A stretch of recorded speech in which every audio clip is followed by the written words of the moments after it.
السلام علیکم ورحمۃ اللہ وبرکاتہ۔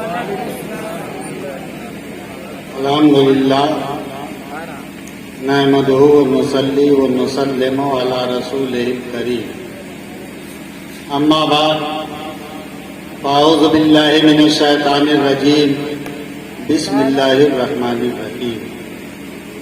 کل نفس ذائقۃ الموت، صدق اللہ المولانا العلی العظیم وصدق رسولہ النبی الامین الکریم، ونحن علی ذلک لمن الشاہدین والشاکرین، والحمد للہ رب العالمین۔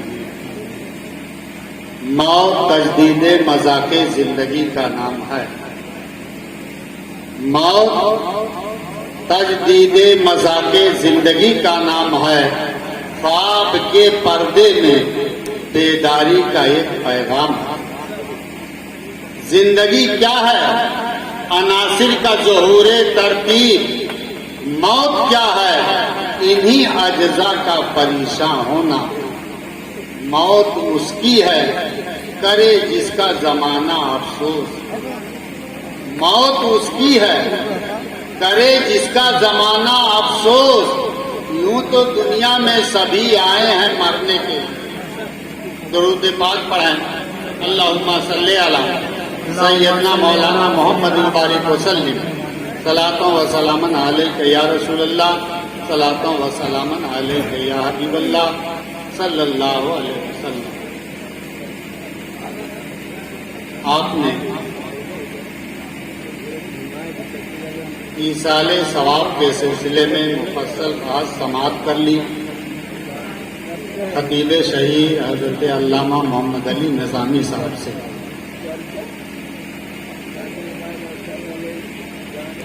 عزیزم مولانا غلام مصطفیٰ صاحب نے استاذ القراء حضرت بہار شاہ علیہ الرحمہ کے ایصال ثواب کی مجلس کا انعقاد کیا۔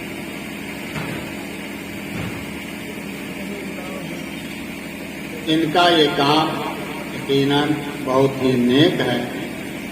حدیث شریف میں ہے، ان الرجل لترفع درجتہ فی الجنہ فیقول رب ان ھذا فیقال باستغفار ولدک لک۔ جنت میں ایک آدمی کا درجہ بلند ہوگا، جس درجے میں ہے اس سے آگے بڑھے گا۔ فیقول رب ان ھذا، تو بندہ عرض کرے گا مولا یہ کیسے؟ یہاں کوئی نیک عمل نہیں، یہاں نماز نہیں، روزہ نہیں، یہاں پہ نیک عمل نہیں کیا جا رہا ہے، تو یہ درجہ بڑھ کیوں جا رہا ہے؟ فیقال باستغفار ولدک لک، تو جواب ملے گا کہ تمہاری اولاد نے تمہارے لیے دعائے مغفرت کیا ہے، اس لیے تمہارا درجہ بلند۔ تو پتہ چلا دعائے مغفرت کی وجہ سے درجہ بلند کیا جا رہا ہے۔ بس ایک بات عرض کر کے میں تقریر ختم کر دوں گا، جسے آپ خیال سے سنیں۔ ایصال ثواب کریں گے، مردے کو ثواب پہنچے گا، لیکن یہ بھی یاد رکھیں کہ مردہ وہ بالکل ختم نہیں ہوتا، مردہ ختم نہیں ہوتا۔ قد ثبت فی الدین ان الروح باقیۃ ولها علم وشعور بالظاہر۔ دین میں یہ بات ثابت ہے کہ روح باقی ہے اور اسے زائرین کا علم و شعور ہوتا ہے۔ آپ اس جلسے میں ہو، قاری بہار شاہ رحمۃ اللہ علیہ وہ اپنی قبر میں ہیں، لیکن انہیں آنے والوں کا علم و شعور ہو رہا ہے۔ آنے والا کون آ رہا ہے، جانے والا کون جا رہا ہے، اس کا انہیں علم ہو رہا ہے، اس کا شعور ہو۔ علامہ جلال الدین سیوطی نے شرح الصدور میں ایک واقعہ تحریر کیا، اسی واقعے کو سن لیجئے، تقریر ختم کر دے رہا۔ آپ بیان فرماتے ہیں ایک نوجوان تھا، اس کی ماں کا انتقال ہو گیا. ماں کا جب انتقال ہوا اس نے بہت ہلکا کفن اپنی ماں کے کفن میں کپڑا دیا، یہ سوچ کر کے کہ ماں تو مر ہی گئی ہے، اگر قیمتی کپڑا دے دوں گا پیسہ زیادہ لگے گا تو اس سے فائدہ کیا ہوگا. بہت ہلکا کپڑا دیا کفن میں. جب ماں کو تجہیز و تکفین کر کے وہ نوجوان بیٹا اپنے گھر آ کے سویا، خواب دیکھتا ہے کہ ماں آئی اور اس نے کہا بیٹے میں نے تمہارے لیے اتنی دولت چھوڑی، اتنی پراپرٹی چھوڑی، اتنی جائیداد چھوڑا اور تو نے مجھے اچھا کفن والا کپڑا نہیں دیا. نوجوان رونے لگا خواب میں. ماں مجھے یہ معلوم نہیں تھا کہ مرنے کے بعد مردے کو کفن کے اچھے اور خراب ہونے کا بھی علم ہوتا ہے. معاف کر دے، تو نے بہت سی غلطی میری معاف کیا ہے، ماں تو معاف کر دے، یہ بھی غلطی معاف کر دے. کہا نہیں بیٹے، جب میں مردوں کے درمیان بیٹھتی ہوں ان کے کفن کا کپڑا اچھا ہوتا ہے، مجھے شرمندگی معلوم ہوتی ہے، تو بھی مجھے اچھا کپڑا دے. نوجوان خواب میں رو رہا، ماں اب تیری قبر کیسے کھودوں گا، کفن کیسے پہنچاؤں گا، جو غلطی ہو گئی معاف کر دے.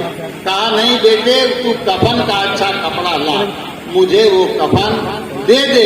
کہا اس کی کیا صورت ہے؟ تو اس کی ماں نے کہا کہ کل فلاں محلے میں فلاں عورت کا انتقال ہوگا، جب لوگ اس کو غسل دے دیں اور کفن دینے لگیں تو اسی کفن میں اچھا کفن دے دینا، وہ مجھے کفن مل جائے.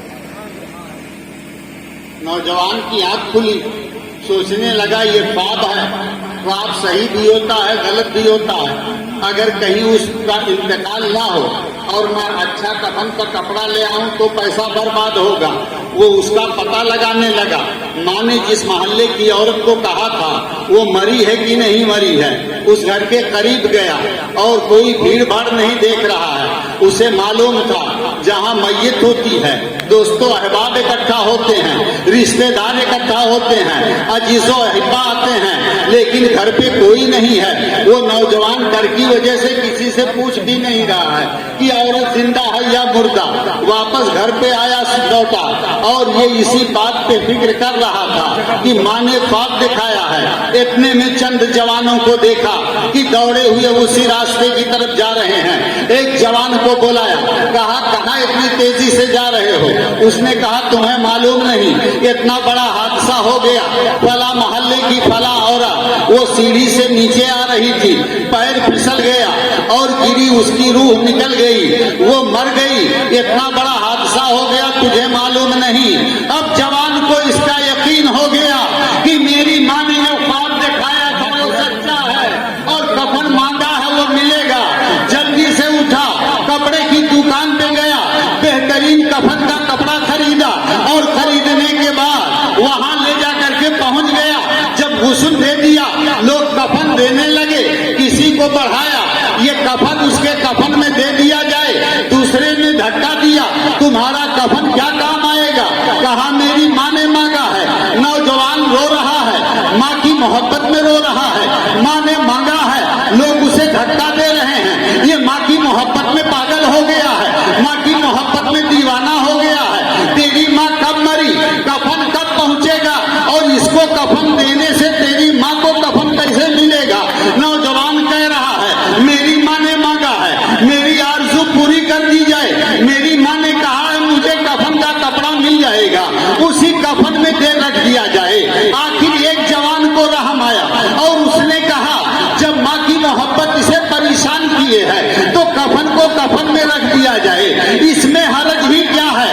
اس کی جو ہے اس کا شوق اور اس کی تمنا تو پوری ہو جائے گی. کفن کو کفن میں رکھ دیا گیا.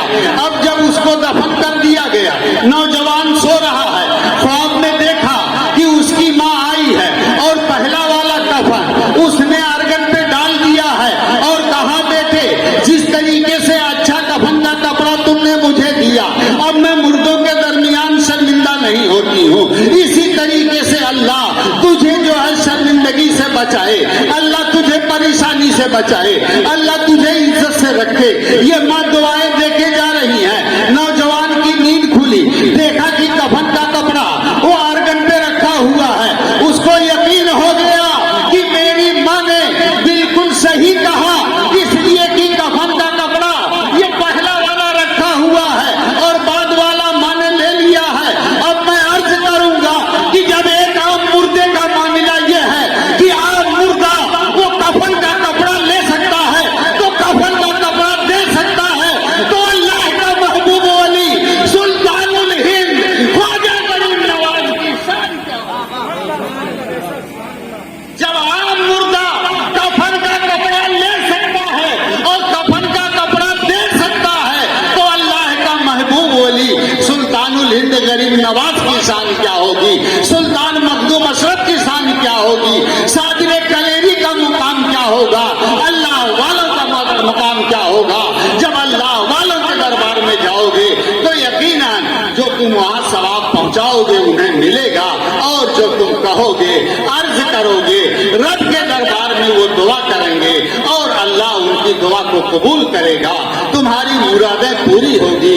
اس لیے ہم آپ سے یہی عرض کریں گے کہ اگر والدین چلے گئے ہیں تو ان کے لیے قرآن خوانی کرو، ایصال ثواب کرو، مجلس ایصال منعقد کرو۔ یہ قاری بہار شاہ جب تک اپنی زندگی میں رہے سدا بہار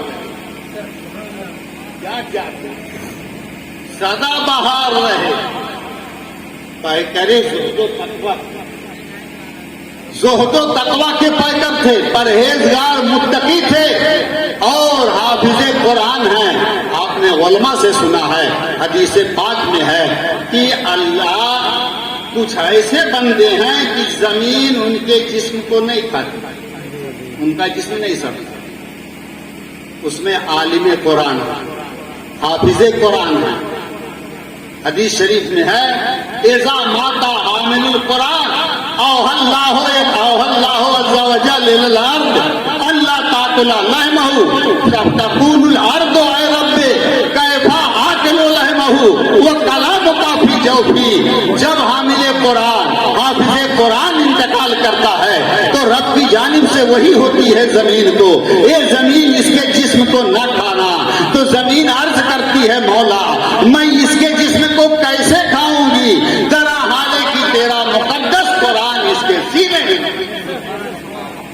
حافظ بہار شاہ وہ اپنی قبر میں ہیں لیکن زمین ان کے جسم کو نہ کھائے گی، اس لیے کہ وہ حامل قرآن ہیں، حافظ قرآن ہیں، ان کے سینے میں قرآن ہے۔ جب زمین شہید کے جسم کو نہیں کھاتی، ایک عالم کے جسم کو نہیں کھاتی، ایک حافظ کے جسم کو نہیں کھاتی، تو حیرت ہے ان کی عقلوں پر جنہوں نے آمنہ کے لال محمد عربی صلی اللہ علیہ وسلم پر بحث کیا کہ معاذ اللہ وہ مر کر کے مٹی میں مل گئے۔ جب ان کے غلاموں کا حال یہ ہے تو نبیوں کے سردار کا عالم کیا ہوگا؟ احمد مختار کا عالم کیا ہے؟ تو زندہ ہے واللہ، تو زندہ ہے واللہ، میری چشم عالم سے چھپ جانے والے۔ آخر میں یہی دعا کروں گا، اے مولا تو اپنے فضل و کرم سے حضرت حافظ و قاری بہار شاہ کی قبروں پہ رحمت و پھول کی بارش نچھاور فرما، ان کے درجات کو بلند فرما، ان کے بچوں کو مولانا غلام مصطفیٰ ہیں ان کے گھر والوں کو تو توفیق صبر کی دے، انہیں ترقی درجات دے۔ انہوں نے جو ہے اپنا جو کچھ کیا اس کے بعد جو اپنے ورثہ کو چھوڑا، مولا تو انہیں صبر کی توفیق دے، ان کے درجات کو بلند فرما۔ کل نفس ذائقۃ الموت وآخر دعوانا ان الحمد للہ رب العالمین۔ السلام۔